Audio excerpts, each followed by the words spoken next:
विस्तार में चलेंगे, जहां पर बिहार की सियासत में एक बार फिर से बाहुबलियों की एंट्री हो चुकी है। बिहार के बाहुबली अनंत सिंह हो या तरारी से 4 बार के विधायक और बाहुबली नेता सुनील पांडे या फिर बाहुबली नेता शंकर सिंह, इन तमाम बाहुबलियों की एंट्री से अब यह साफ हो गया है कि 2025 में होने वाले बिहार विधानसभा चुनाव में अब कुछ नया होने वाला है। ऐसे में सीएम नीतीश कुमार भी इन बाहुबलियों के सहारे अपनी पार्टी जेडीयू को मजबूत करने में लगे हैं। आखिर क्या है ये पूरा मामला, इस रिपोर्ट में समझिए।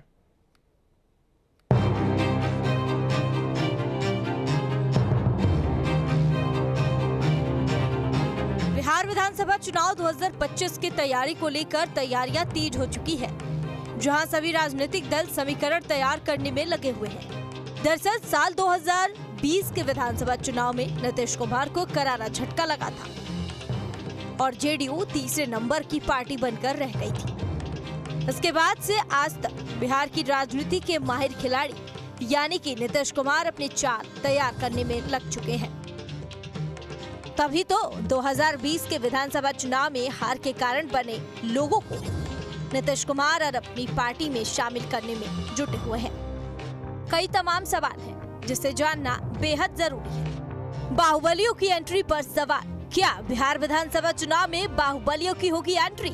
क्या 2005 के बाद 2025 में बाहुबली लड़ेंगे चुनाव? क्या सीएम नीतीश कुमार बाहुबलियों के सहारे करेंगे जेडीयू को मजबूत? क्या 2025 का विधानसभा चुनाव बाहुबलियों का होगा चुनाव? ये ऐसे सवाल हैं जिस पर सभी राजनीतिक दलों की नजरें टिकी हुई है।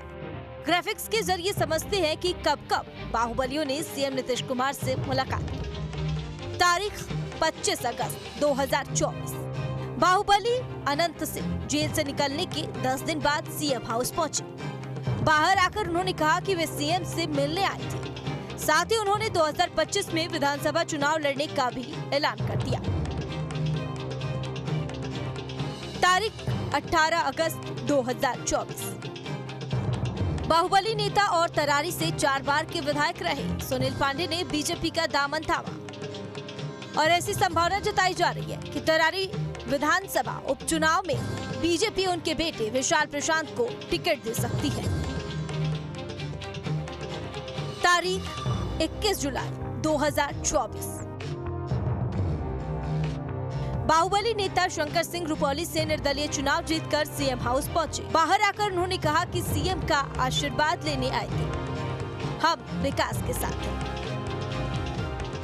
ये 3 तस्वीरें बस वानगी भर है, यह बताने के लिए कि 2025 विधानसभा चुनाव में किस तरह एक बार फिर से बाहुबली अपना रुतबा दिखाने वाले हैं। जहां एक तरफ एनडीए में बाहुबलियों की एंट्री हुई, तो वहीं दूसरी तरफ आरजेडी ने इसका जमकर विरोध किया। आरजेडी के प्रवक्ता मृत्युंजय तिवारी ने कहा कि एनडीए में बाहुबलियों की एंट्री हुई है, लेकिन उससे कोई फायदा नहीं होने वाला है। बिहार की जनता तेजस्वी यादव में अपना भविष्य देख रही है, नीतीश कुमार में नहीं। देखिए, आदरणीय नीतीश कुमार जी की सरकार कहती है न किसी को बचाते हैं न किसी को फंसाते हैं। अब तो ये सरकार जिस तरह से इस सरकार में जेडीयू में बाहुबलियों की बहार है, ये तो दिख ही रहा है लोगों को कि किसे बचाती है सरकार, किसे फंसाती है, ये जनता सब देख रही है। और बाहुबलियों के भरोसे ही सरकार बचाने का प्रयास हो रहा है। इससे क्या फर्क पड़ना है? बिहार की 14 करोड़ जनता तेजस्वी यादव जी में अपना भविष्य देख रही है, तेजस्वी यादव जी को अपना आशीर्वाद देने के लिए तैयार है। कौन मिल रहे हैं कौन नहीं मिल रहे हैं, इससे कोई फर्क नहीं पड़ता है।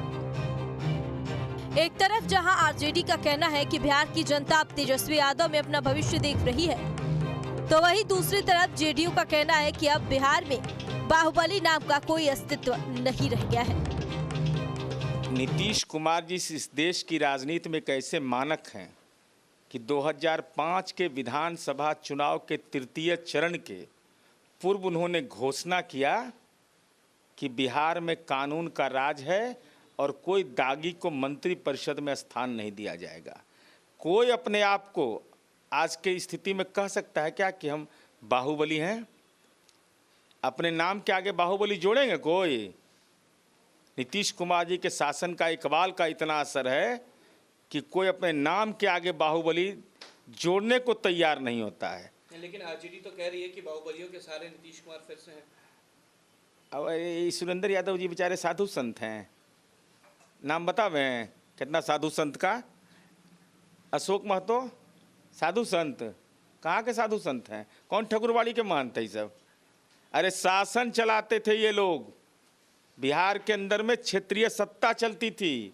आज नीतीश कुमार जी का शासन चलता है और नीतीश कुमार जी का इकबाल, और कोई भी व्यक्ति को हिम्मत नहीं है, कलेजा में दम नहीं है कि अपने नाम के आगे बाहुबली कहे कि हम बाहुबली फलना चीज हैं।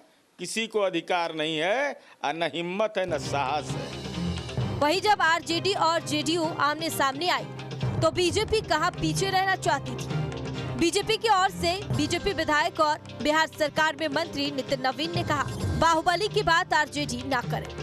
उनके शासनकाल में क्या होता था ये सभी ने देखा है। उनके पार्टी में ज्यादा बाहुबली लोग हैं। देखिए, जो बाहुबली को राज देते थे, याद है लोगों ने शहाबुद्दीन को, और लोगों ने अलग अलग छत्रपों को भूला नहीं है।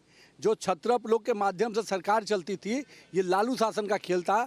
हमारे यहाँ कोई छत्रप नहीं हो सकता है, उसको सुशासन के सरकार के नीचे आके काम करना पड़ेगा। बहरहाल साल 2025 में होने वाले विधानसभा चुनाव में देखना होगा कि क्या बाहुबली की एंट्री से विधानसभा चुनाव में असर पड़ेगा या फिर बिहार की जनता तेजस्वी यादव पर भरोसा करेगी।